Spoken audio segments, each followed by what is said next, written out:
This episode of Scrolling to Death is sponsored by Bark Technologies. Bark offers parents advanced content monitoring for all of your child's devices. Bark is literally helping to save lives and has alerted parents to millions of life-threatening situations like self-harm and severe bullying. More on Bark in the episode notes.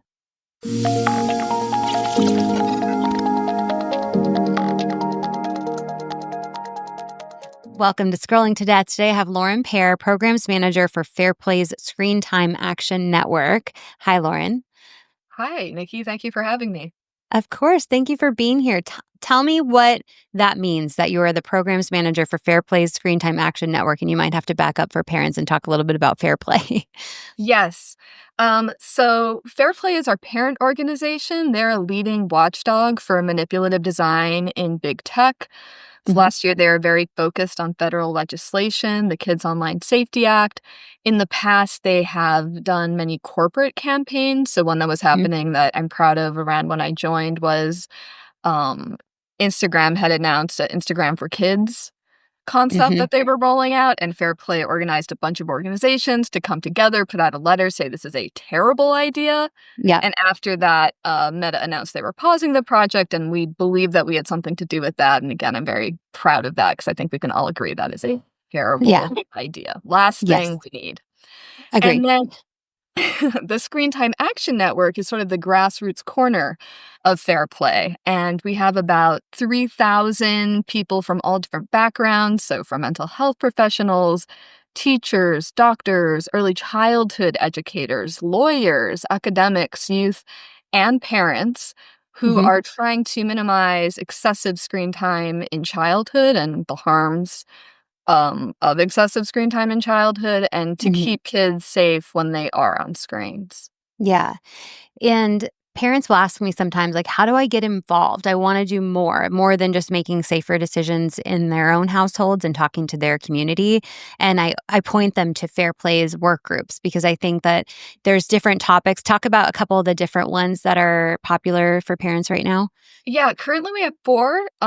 We have the Online Harms Prevention Work Group, which you're a part of. We have the Mental Health Work Group. We have the Early Childhood Work Group. And we have the Screens in Schools Work Group, which is what we'll be talking about today, or their new Screens and Learning Action Kit is what we'll be talking about today. Yeah. And then in the fall, we hope to relaunch our Interfaith Work Group. Okay. Ooh, interesting. Screens in Schools work group has been really an interesting, you called it like a brain trust. There's just a continual conversation going all the time with so many resources and insight from people all over the country, maybe even world, I think. Tell me a little bit more about you, how you became involved with Fairplay. So it's a bit of a winding path that I will try to make concise. Okay. And I think the seeds for me were really planted in 2011 when I read Nicholas Carr's The Shallows, What the Internet is Doing to Our Brains.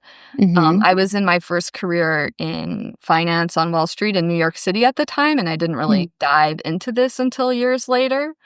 And so I eventually left Wall Street in search of more meaningful work. And one of my steps in that process was trying to start a company called College Consciously, which was giving career strategy and coaching to college students. Wow. Because I felt like that was really missing for me. And at first I thought it was a personal failing, but as I talked to more of my friends, I realized that it was actually quite common. And so through talking to those college students and observing them, I really started understanding this role that smartphones were playing in robbing them of time for reflection, to sort of know themselves, and was the anxiety it was producing. And I'm also a bit of a research nerd. All of my jobs in Wall Street had research in the title, so I started researching on my own. And even then, there was a lot. If you were looking, there was a lot. Right. And I remember, though, being struck because the media was not talking about it at all. So for a while, I thought I was creating this echo chamber. I was like, am I making this up? Like, what is going on? Yeah, it seems obvious, right? Right, but why aren't we talking about it? This is a huge deal, right? Yeah. Oh my gosh.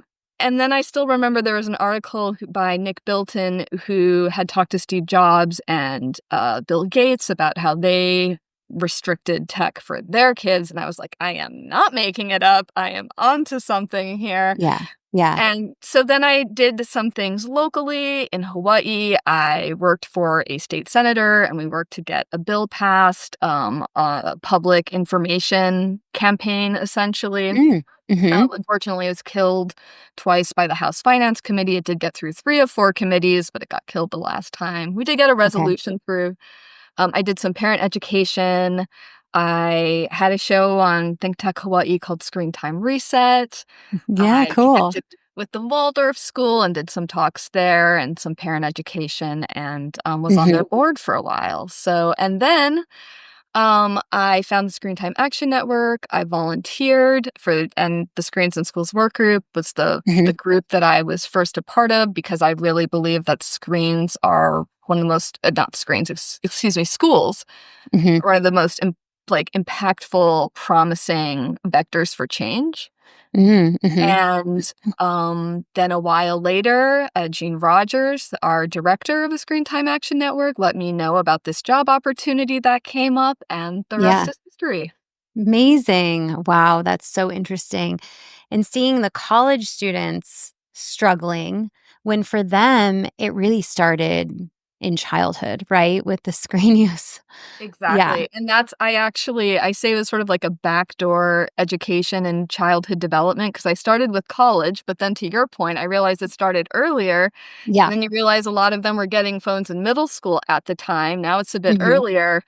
But Mhm. even then, they had these deep relationships with iPads before they got a Mhm. smartphone, so I just Yeah. kept going back earlier and earlier and earlier. And the schools who you feel you said are one of the most promising vectors for change. And I believe that. But the schools were the ones too feeding into the problem by handing kids one to one devices, over the last decade or so. And so that's what I want to focus on today because I think parents are becoming more and more educated about the harms of device use in the home. We still have a long way to go, but I think social media harms and screen time harms, like we're getting our head around that. But parents have been just trusting the schools, and we should be able to trust the schools to make the best choices regarding our kids and their access to whatever materials, and in this case, devices are giving them access to a lot of other things. And there's a lot of problematic areas about this. One of our Screens in Schools work group members, Emily Churkin, who is also Yes. known she has a great line that I love, which Hmm. is, "EdTech is big tech in a sweater vest." Hmm.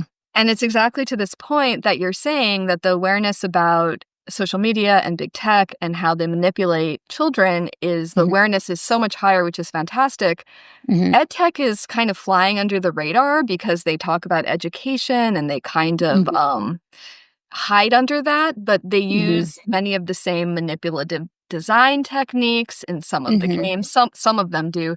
The data collection is a huge problem with them and not very well regulated. So many of the issues of big tech actually do exist in Hmm. ed tech.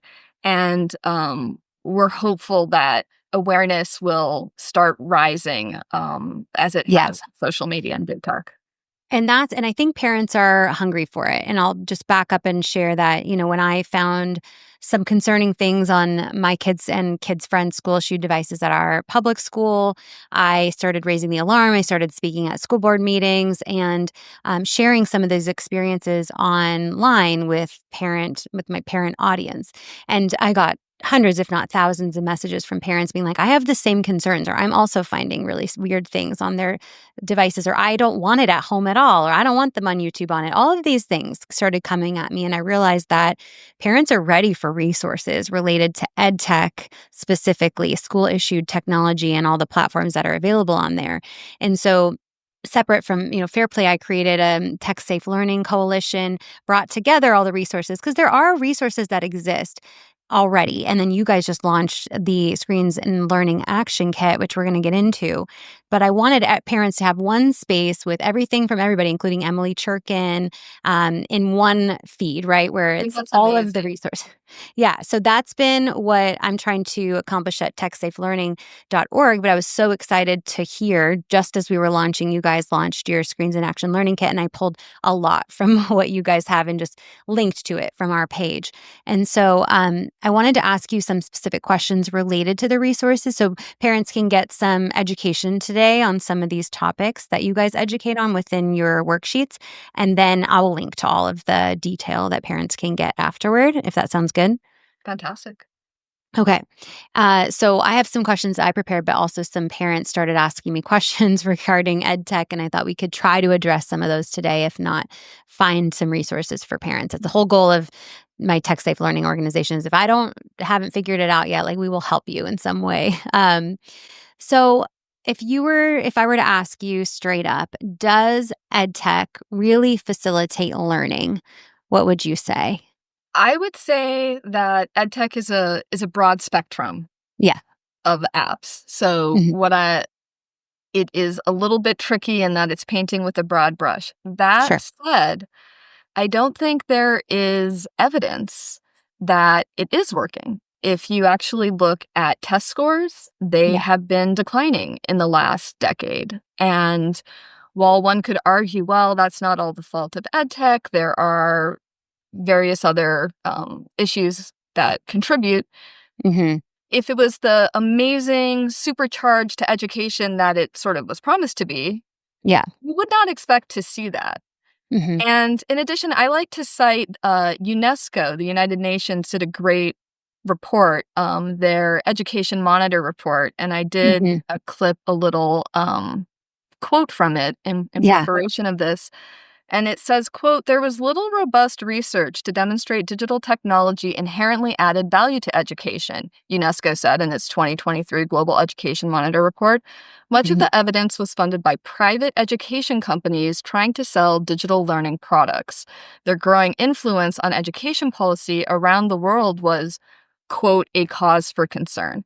So actually, I think I pulled this quote from a Guardian article on the Mhm. UNESCO report. Mhm. But that is a pretty damning indictment, in my opinion, given the amount of resources and how we've Mhm. just gone all in on it. Mhm. One other data point, which is Mhm. Sweden. And Sweden is at the top of the charts for their public education in the world. And they did go pretty all in on digital Yeah. education back, I believe, in 2018. And a little over a year ago, they reversed course because they Mhm. looked at the data, they talked to the teachers. The teachers were concerned about a decline in basic skills in the Mhm. students. Sweden determined that all of the screen time in the classroom was contributing to that, was Mhm. displacing time for kids to build these basic skills. And so they are shifting back to a renewed focus on textbook, pencil and paper. So if the country with some say the best or at least close to the top of public Yeah. education in the world Yeah. did the research and concluded that it was not helpful and potentially harmful, I think that that's really important to pay attention to and something Mhm. we should consider following their lead on that. Yeah, I agree, and there's just you're right, like, there's just such a lack of unbiased research that shows that these EdTech programs are educational and do help the kids learn when it comes to these different subjects. But there's a ton of research to show the decline, right, in the educational outcomes globally, but also that kids learn so much better from pencil and paper textbooks. And so when you do look at all of that, it becomes very clear. And that's something that I try to put together for parents who want to try to request opting out, which is like difficult to do, right? And I tried it, but when you lay it out, it's hard to argue against it and look at Sweden. Yeah, one thing I want to quickly add there on the Yeah, opting out, I have been thinking about that a lot lately, and I realize I think about it a little bit differently in yeah, that I almost think of that as really the control group. Mm, versus opting out, right? I mean, tech is the new thing for education mm, after centuries, if not sure. millennia. Yeah. And it occurred to me when I was in school, we did some pilot classes. Like there was Mhm. a new method of teaching and there was a pilot class. And I'm not Yeah. sure if that happened with technology, but it No. should have. And really, Right. these parents that want to opt out are just the control group of how we've been Yeah. doing education forever Yeah. before this radical new introduction of Mhm. screen. So you should have to opt in. That should be the option. If we wanna opt in, and there are a lot of parents who are so excited about tech and wanna do the new AI, all AI schools and all this stuff, like, let them opt in for it, but the parents who are concerned about it, let us keep doing what has been working for hundreds of years. And then track the results of both, Yes. right? Right. Rather Obvious. than moving all to another thing without Mhm. looking at the two parallel paths and seeing which Wow. actually performs better. Beautiful. I love that solution. There's the effectiveness of the education of those ed tech platforms, but then you talk about the distractions and the lack of focus. And I know that when you give children one to one devices, it becomes very difficult for the teacher to try to enforce the child to stay on paying attention to what they're supposed to on the device. So, what have you learned related to distractions?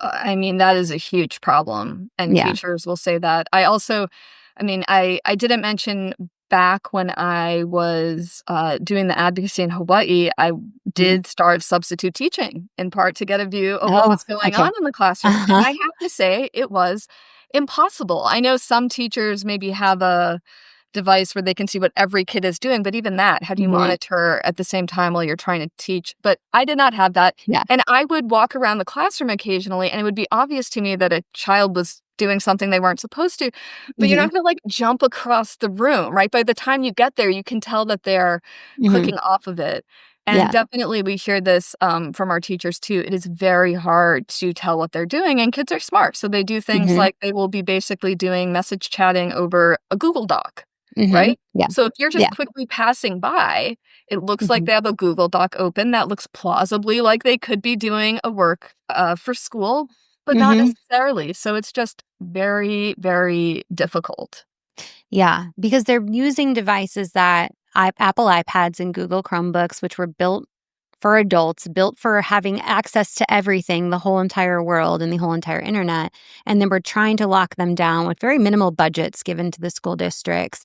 Uh, And, research shows that kids are spending for every 60 minutes a child spends on a laptop in class, 38 minutes are spent off task. So they're more time than not, they're doing things they're not supposed to be doing. So no wonder their educational scores have plummeted because they're not being forced to stay on task. It's there are too many distractions that are addicting, addicting platforms, YouTube shorts, even watching Netflix or whatever in class. How are we expecting a 9-year-old to not want to go watch YouTube or play a game or go on Discord and chat with friends? I mean, it's not realistic, and we're seeing that in the research. And how do those 30 minutes off task affect the 22 minutes on task, right? Yes. If you're Yes. flipping back and forth, those Yeah. 22 minutes on task are probably not the quality is going to be very much affected. The recalibration, there's some stats around, like, when you are distracted with your phone, then it takes you, what, up to, like, 20 minutes to fully refocus on what you were paying attention to? Yeah, that's what they say. That seems like a long time, but it's It interesting, does. right, I'm you know? yeah. I've had problems, like, fully understanding that too, but, and then I also interviewed Dr. Gloria Mark at UC Irvine. She has a book about multitasking, and she makes such an interesting point about when you are multitasking, which a lot of these kids are doing. They're chatting with their friends in the Google Doc and also trying to take notes on maybe what they're hearing in class. You everything takes longer, you make more errors, and your stress levels actually increase. So they should strapped, like, heart rate monitors to people and then watch when they check their device. Like, if you're on a Zoom and then you're answering an email, like, your stress is elevated, which is applicable to parents too, to adults as well. But Absolutely. we're putting kids in these, like, really high stress situations and making more errors and expecting a lot from them when giving them kind of this Really, truly, like, unrestricted technology in the classroom. What do you have to say about, data privacy risks? I know there was a large breach from an EdTech platform called PowerSchool, where tens of millions of teachers and students' data was stolen by hackers, really private information.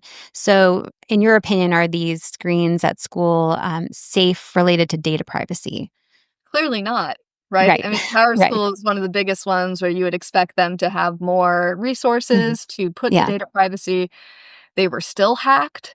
Mhm. In addition, um, members of our Screens in Schools work group have raised some real concerns about there's a growing use of social emotional learning apps, which are Mhm. collecting sensitive psychological and personal data on Mhm. children. So I don't think a lot of people are aware of that. So it's not Mhm. just what was your test score or your absentee issues.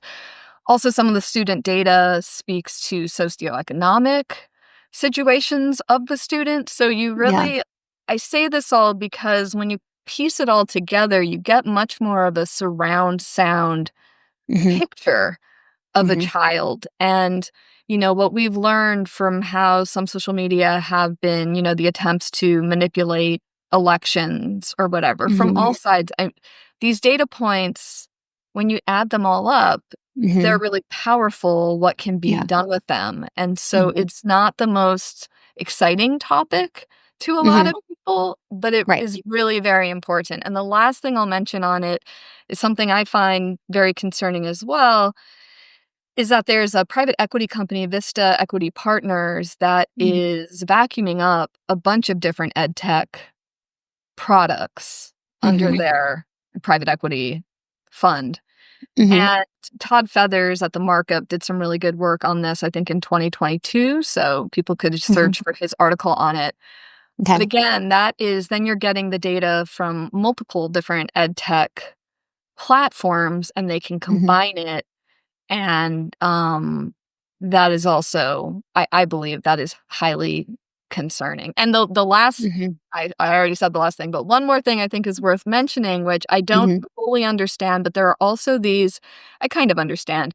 There are these components within EdTech called, I believe, SDRs, Okay. and they're basically pre-created pieces of code so that if I'm creating an ed tech product, I don't have to reinvent every wheel.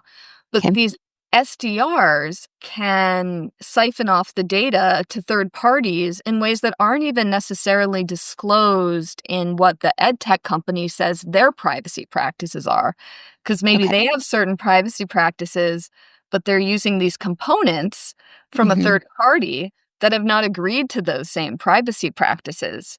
And Mhm. so it is really this I'm not an expert in this, but Okay. I have talked to some experts in it, and so it's really an important issue that it's critical to pay attention to it, and schools should have to vet for these Yeah. privacy concerns. Which will be difficult. So there's a bit more about this topic in my interview with Julie Liddell of the EdTech Law Center, first of all.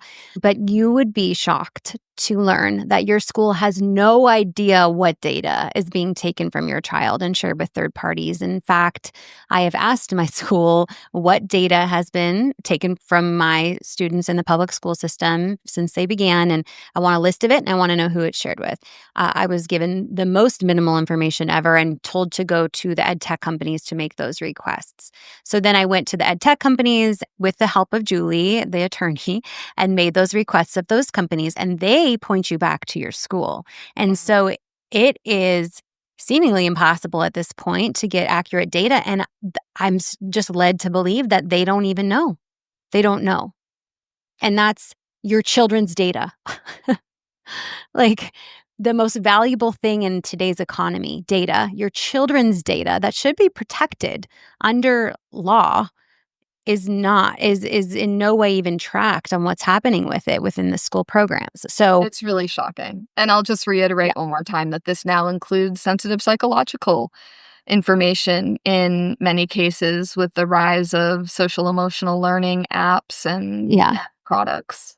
I mean, when I went to speak at a school board meeting, I sat there and the tech team announced that they have moved SEL, social emotional learning, onto the iPads, and they all applauded. And I thought, what world am I living in that we think that those type of lessons should be taught by a computer, first of all. But I didn't think about at the time the fact that that is very sensitive information that your child is providing to a program that is not protecting that information. Yeah. Scary. It is Okay. scary. Let's talk briefly about AI, and then I just have a couple questions if we have time to cover from parents. But do you feel, given the current state of AI and the lack of regulation, but do you feel that AI has a place in schools?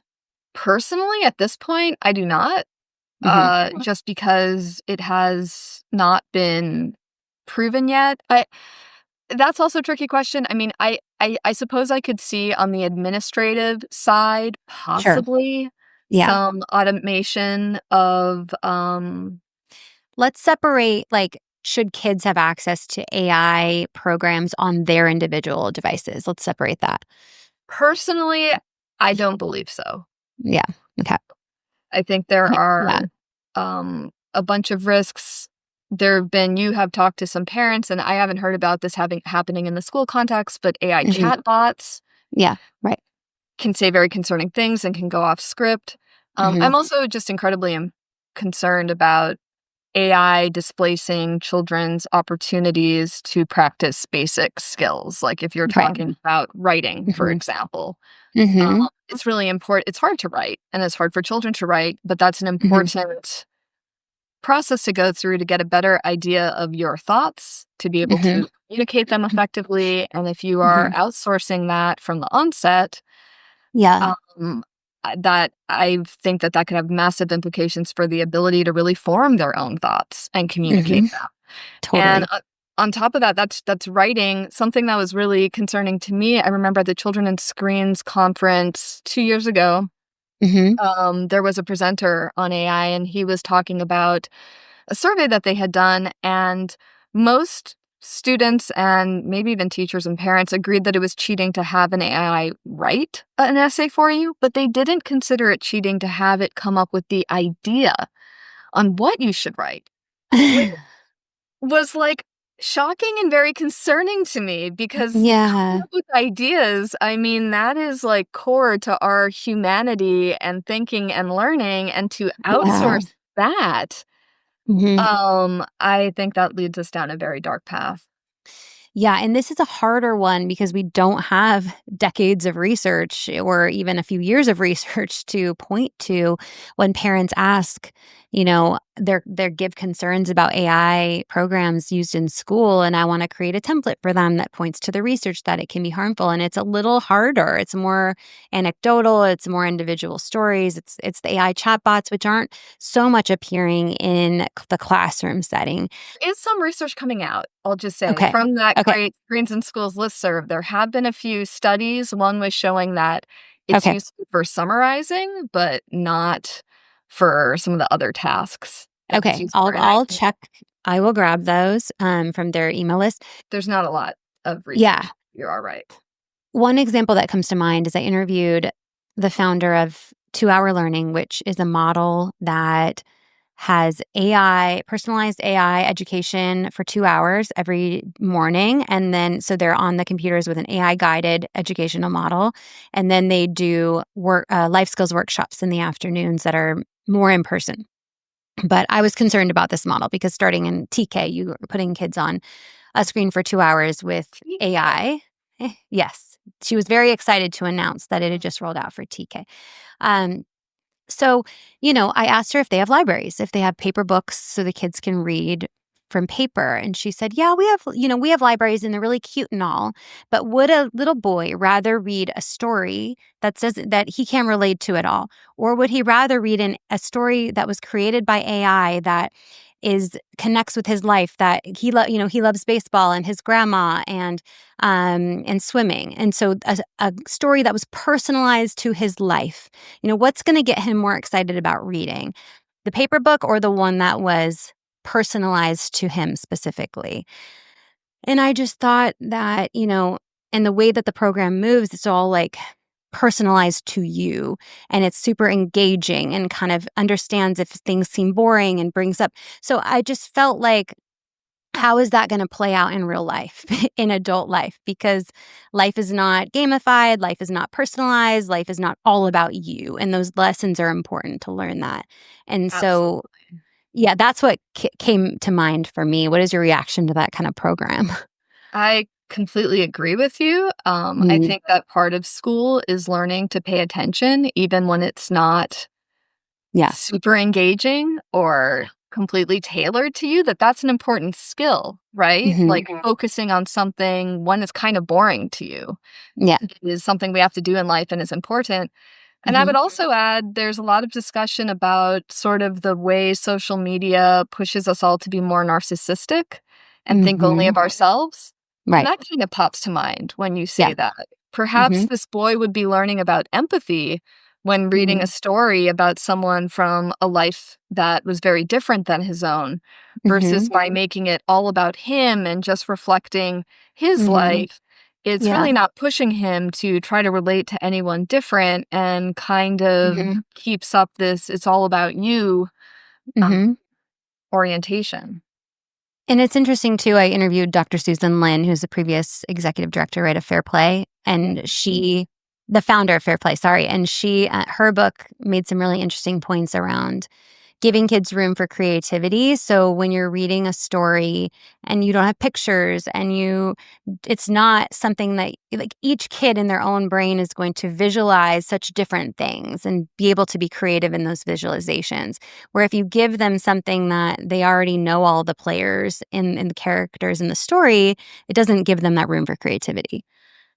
That's absolutely true. And something Yeah. I'll quickly mention that I thought was interesting when I was on the board of the Waldorf schools, they will have dolls that have kind Mhm. of blank faces with Mhm. the idea that then it forces the child to sort of imagine, right? Yeah. Like, um, Yeah.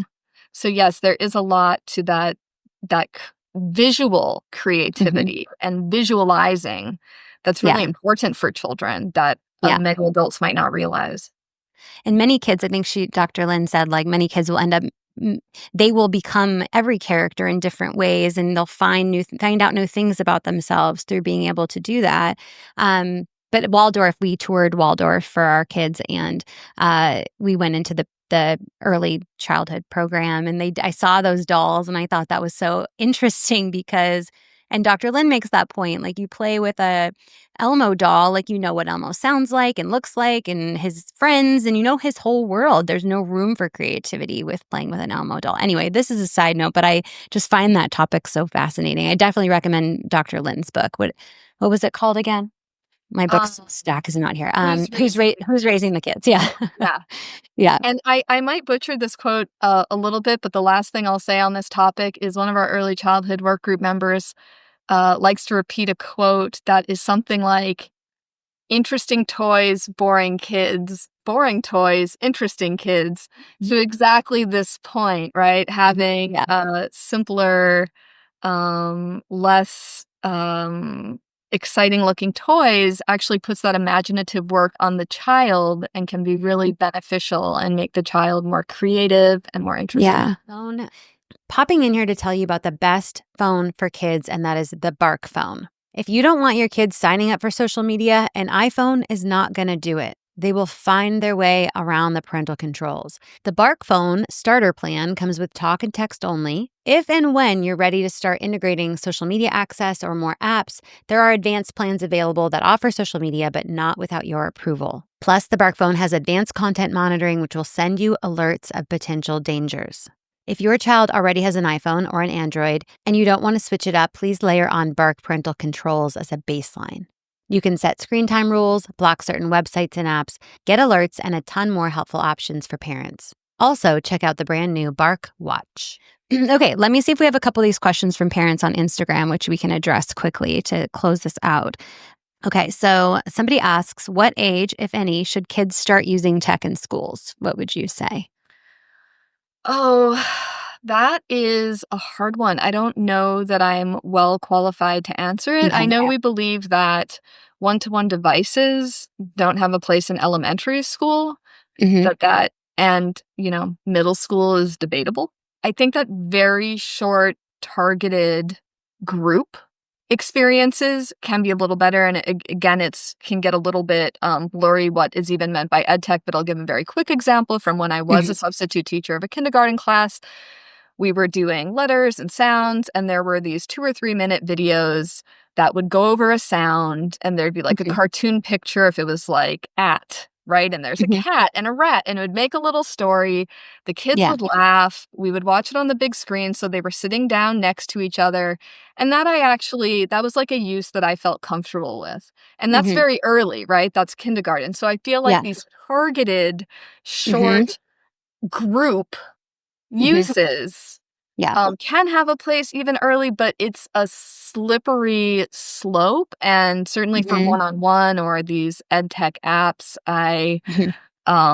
I think later is better, and I'll defer to experts on more Yeah. specific guidance.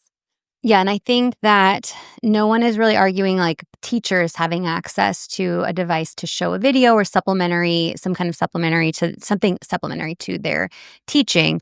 When it comes to one, I know that Jonathan Haidt, author of The Anxious Generation, has been speaking about EdTech recently, and he's actually proposing as a fifth norm to reduce EdTech. And what I've heard him say is that we need to get kids through middle school without one-to-one devices. And so I'll answer on behalf of him. What he's sharing is that they should not have one-to-one until high school. And even that he's not sure about, but he doesn't have as much research for that yet. Yeah. Yeah. I mean, Okay. I would support that. I don't think we have an official position after elementary school, but that makes hmm sense to me. Okay, so this person wants to know if we can share negative effects of kids who look at books on apps such as book flicks that must be an book reading app instead of real books. So do you have any insight on that research behind reading from a real book versus a book on a computer or a screen? I have read there is research that a physical book, we do learn and retain the information better. Yes. I don't have that on hand, but I think that it's in our sheet, which is Mhm. specifically on pencil and paper. Yeah, Although I reading is see it. slightly different. Things I have read is that there is that tactile connection with holding the book Mhm. is actually valuable. In Yeah. addition, it might be subconscious, but, like, if I'm halfway through the book, it helps me, like, place that information better if I'm 3 Mm. quarters through a book versus when Interesting, you're yeah. just reading on a screen, it always just looks like a screen and feels the Mm. same, right? Mhm. So yes, there is some research showing that learning outcomes are better on paper versus on devices. Oh, and the last thing that I would mention on that, which I think is pretty obvious, is that most devices, I mean, maybe it's different with a Kindle, but even Kindles these days, they have other apps, right? Right. So you can Distractions. Yeah. suddenly be somewhere else. I think that the fact Yep. that books are, I call them a single use device, right? Mhm. That's actually a big plus. Yeah, yeah. I was gonna add distractions because even if it's not sending you a notification, just the fact that you know that you can just swipe up and over and you can get to anything else, especially on the school issued devices. I mean, and these ed tech games are very much games. So you want them to read a book versus go play a game with car racing that happens to have numbers in it. I mean, what are they gonna gravitate toward? So yes, real books retain more, no distractions, that kind of thing is important to think about. And then I'll link to your worksheet that I do have here in front of me. Emily Churkin asks, says, well, she recommends that parents ask, how do these ed tech platforms make their money? Do you have an insight onto how they make money? I mean, I know that they make some money by selling the products to schools. I know that Hmm. I would imagine some of them make money by selling the data, or, another trick that they play is that they say, "We don't sell your data," but they Hmm. will run analytics on the data, and then they Hmm. sell the results of those analytics. Right, So right. that is really all I know. I think Okay. that's a really important question and something Hmm. that, is worth a lot of digging into. Yeah, okay. And I will say too that I know a lot of the ed tech apps will come with a freemium model, which include ads. And then they start with that. And then the school realizes, oh no, a student got served a naked advertisement for a virtual AI girlfriend, which happened at our school. And then they'll be like, oh shoot, now we have to pay for the subscription model, but they aren't given good budgets for this. So they end up defaulting to a lot of the free models. So there are ads, which we we should never be allowing kids to use these free versions with advertisements at No. school. And one other thing, I'm glad you mentioned that, because one other thing that comes up is, for Prodigy, for example, I know that Mhm. they had the free app, and then if you paid for it, you got, like, cooler skins and these other perks, and so it literally led to a situation where families that can't afford it, their Mhm. kids are, like, in the lame skins, right? Which is funny to you and me, because who cares? But kids do care, It's right? really And big to so them. Yeah. yeah, so having, like, a physical manifestation on your learning app showing that you don't have the money or can't, afford the cooler skins Mhm. is really, I think it's really disturbing, and, that is another way that they make money, is trying to lure the kids into buying the Yeah. pay up, not just schools. Same with social media, it's the same deal, like, they can pay more to get access to more features, same with gaming, like, it's the same, model, just like what Emily says, EdTech is like big tech in a sweater vest. Um, okay, so let's get to this other question, this last question, which we wanted to talk about anyways, is how do we advocate? So how do parents advocate at their schools for positive changes? This parent says, when the district has already spent the money, so how do we make change when it comes to this? So I will answer that question directly and then back up a little bit for the kids, since we're hoping that this will help people advocate, and then give a few tips about when you're going to your administrators and teachers, Mhm. because that can be very challenging for parents. Yes. Specifically on the contract question, that is a really important question, because Mhm. students sign these multi-year contracts and then they kind Yeah. of get stuck in it, and it's a Yep. waste of money and egg on their face if they get out of it. So, what we would one strategy is to look at when the contract ends and to start doing the relationship building work now. Start it Mhm. now, in the hopes of being able to convince the relevant administrators not to re up the Yeah. contract Okay. when Mhm. it ends. Mhm. And then I'll back up a little bit into, how to advocate for your school. We hope that the Screens and Learning action Yeah. kit is really helpful to that end. It is essentially a series of one pagers with facts on the front and actions on the back. Um, on a wide array of topics related to schools. Mhm. So AI is in there, one-to-one programs that we've discussed, ed Mhm. tech products, and phone-free schools, and then also Mhm. some foundational education topics like foundations for education, Mhm. then the writing, pen and by pen and paper, Mhm. and several other topics. So each of these sheets can be a standalone sheet in addition to being part of the kit. So if what you're really concerned about at your school is that they're implementing a one-to-one program, you can Mhm. just focus on the sheet on one-to-one programs. Yeah. And so we hope that that's a great starting point to ground parents in some of the facts. There's also at the bottom of the sheet, you'll see that there's a references page. So you can separately go to the references page to see Mhm. all of the resources that were Yeah. utilized to create this sheet. And you can Mhm. use that as some of your ammunition when coming to your school administrators. Mhm. So tips on going to your school administrators. The Mhm. first Yeah. one that I would recommend is finding some other parents who share this concern. This is not essential. If you try and aren't able to do it, still go into the administrator, but we hear time and time again that administrators take parents much more seriously if they come in a group.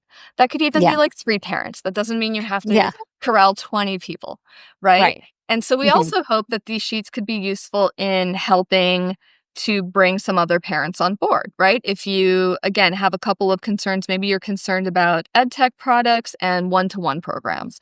So Mhm. print out those 2 sheets and share it with some parents that you know, that you're friends with. Maybe go to the PTA head. I mean, that's somewhere else that we would love to see the kit shared with is Mhm. PTA. Maybe Yeah. see if you could help set up a meeting with your PTA to Yeah. talk about a couple of the topics and hear parents' feedback. Mhm. Um, and then when you are ready to talk to your administrator, um, the first piece of advice is this is really a relationship building process that will take time. And Yeah. kind of one of the number one mistakes we see parents make, which I have so much empathy for, is what we call going in with guns blazing, Yeah, right? that was Like, me. I'm guilty of that. I was "Ah, really upset, you're so upset it's so when your kid gets understandable." served something ho yeah, you're like, "How could this happen?" Like, why and then you get gaslit, you don't get sympathy, and so that's hard to come in and thinking we're gonna work with each other when Yeah. they're not being sensitive to you from the start. And I'm Mm, gonna say it's I even have trouble giving advice for someone who I have heard your story where your mhm, child is seeing self-harm material in, I believe, mhm. 2nd grade, something ridiculous like 3rd. 3rd Yeah, grade. mhm, yeah, And, yeah, I mean, I would say try your best, but I certainly wouldn't blame a parent who comes in mhm, guns blazing in that situation. I think it's a little bit easier when you just have general concerns sure. about Yeah, EdTech and the amount of screen time, and so I'm trying to come in with that mentality of not us versus them, but trying to think of them as assuming good intentions mhm, until proven otherwise, mhm, assuming that they are also interested in the best outcome for kids and that you can work together. yeah, And then also trying to, without interviewing them or acting like pointed questions, trying to get an assessment of what their motivations are. I mean, the truth mhm, is, principals have a ton on their plate and different mhm, principals have different things that they're focused on. Like some might be in a district where test scores are low, and this is a big stress for them because if they don't get them up to a mm, certain level, they lose funding or something. There could be another school where academically it's excelling, but the mhm, number of self harm or suicide cases is going up a lot. And so that more of their concern are on those issues. yeah, And if you have a better mm, sense of what the principal or whichever administrator you're talking to is focused on and how mhm, they are judged by, mhm, whoever their boss is, then you yeah, can try to kind of frame what you want to happen in a way that would also benefit them. So if you know they're very yeah, concerned about great students' tip. mental health, you can frame Mhm, the changes you want and point to the research that speaks more to mental health. So really yeah, understanding where they're coming from. yeah, Um, beautiful. yeah, can be very I valuable. love that tip. That's incredible. And, I did start trying to advocate on my own a year prior to finding that the hard stuff, that bad stuff on the devices. And you know, the research was there. It's hidden. It's not right like you talked about, exposed in the main media outlets, but I was able to find some of this research and create templates. But what's amazing what you guys provided, you did that work already through these sheets. And so parents are given the research, the questions to ask, like all of the information we need I mean, we can print out these sheets or also like take this information to create our own emails and maybe supplement with a attachment of these documents too. So this is exactly what parents need is the backing because we have the passion for it. We want to keep our kids safe. But when we go try to find the research, it's there, but it is difficult to find and it's not aggregated. So I'm so appreciative of what you guys put together. Thank you. Yeah, and it's a starting point, if folks are Yeah. really passionate, they can consider joining our Screens in Schools work group where again, Hmm. we have a wealth of information and we are since we have this kid out, we're going to be thinking about what we want to do next and we're thinking Hmm. about ways to support action. So we don't know what we're doing next, but that's definitely like on our mind, how Okay. we can support parents trying to make a change. One more tip I wanted to add for advocating Yeah. in your school is looking for a champion, and that doesn't have to be the principal. Amazing if it is the Hmm. principal, that's fantastic. Right. But it could Yeah. be a vice principal, it could be a curriculum coordinator, it could be a Mhm, teacher, mhm. um, School board member, in my school case, board was really member. helpful. Yep. Mhm, Absolutely. So the champion can show up in all kinds of different ways, and a very passionate champion who's a little bit lower down on the totem mhm, pole can be more effective than a more lukewarm. If they're lukewarm, I don't know if you really call them a champion, but a more lukewarm mhm. champion higher up, right? So don't Yeah, yeah. ignore people that don't have the top title. And I think the key is working together for the common goal of developing healthy children and human beings. This is all, we're all working towards the same goal. And what the school does not want, which is happening in our school here, and I think it's a trend, is parents are pulling their kids out and putting or homeschooling, putting them in classical charter schools or Waldorf schools or schools where we have more control of their exposure to technology. And I know that's not good for public schools and their funding. And so if schools are more flexible with what parents are asking for, whether it be like we have 4 classes per grade, maybe one of those classes could be a lower tech classroom. There are options that aren't all opt out, or maybe it is more of the opt in mentality that you mentioned before. So let's work together rather than separated and in, butting heads, which is what I experienced. That was not pleasant for anyone involved. And so having these collaborative discussions is important. Thank you guys for doing that work on the back end. I'm going to link to all the resources that you mentioned, the books that we mentioned, and then also to join the Screens in Schools work group, which I've really been enjoying. And you can just be, like you said, just a parent or an educator, anyone that's passionate about this topic, and you learn a lot I from wouldn't that say group, just right? a parent, but yes, you can be a Sure. Yeah, I know.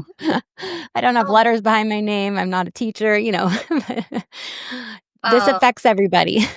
yeah, and I mean, some of our most knowledgeable, passionate advocates don't necessarily have letters behind their name, but they know their Mhm. stuff and they are Yeah. passionate and the research is on their side. One quick thing I wanted to add, you already mentioned before the EdTech Law Center. So Mhm. I am very much a fan, we are very much a fan of trying to cooperate and collaborate with your school. There Mhm. are cases where, Mhm. despite a parent's best efforts, the school Yeah. is not interested and is just disregarding their valid concerns. Mhm. If you Yeah. have made multiple good faith attempts, Right. the EdTech Law Center founded by Julie Lydell and Andy Lydell, who you mentioned earlier, they are Yes. interested in helping parents who are in that situation, and they do free consultations. Mhm. They're also just interested in hearing parent stories or Mhm. concerns. So, Yeah. that is a resource for parents to consider, especially in a case where they tried to be collaborative and were not Mhm. met with reciprocity. And I thank you for bringing that up because it can be a huge barrier to think, "Oh, I'm gonna go talk to a law firm about what I'm dealing with. I don't need to take all that on." But listen, I'm doing it. I'm doing it. I'm moving forward with some like a legal case. I don't know exactly what it's gonna look like with their center, but it's no cost to me, the parent. They only get paid if you win, whatever that is called. I'm not in those Contingency terms. basis, I believe. Conti There you go. So, but also it sets precedent, right? Once we have a legal case and a decision, then that will affect and inform all these other decisions that are being made at the school. And so in the effort to keep kids safe. So parents should be brave enough to take that step if they've already taken all the other steps and find they're at a brick wall and they don't know what to do next. And I'll include Julie and Andy's website, edtech.law, in the episode notes as well. And I would just, quickly add to that by calling them, you're not committing to joining a Right. lawsuit. They could give you Right. some helpful information Yeah. before that point. Right. And, in addition to precedents, something that it also shifts the incentives a bit. Right now, Mhm. there's no real cost, in a sense, for Mhm. schools to adopt these EdTech products. If Mhm. schools start being sued and having to deal with the hassle and expense of lawsuits, Or that bad sh PR. bad PR as well, that's Mhm. right, that Yeah. shifts the calculus Yeah. for them a bit, right? Yeah. So Totally. We have resources. We just have to be brave enough to use them and speak up. And it's all worth it because it's for the safety of our kids and then also all of the other kids and the kids to come. And so I appreciate everything you guys do at Fairplay. I'll include all the links that I talked about. And thank you, Lauren, for your time. thank you, Nikki, it was a pleasure.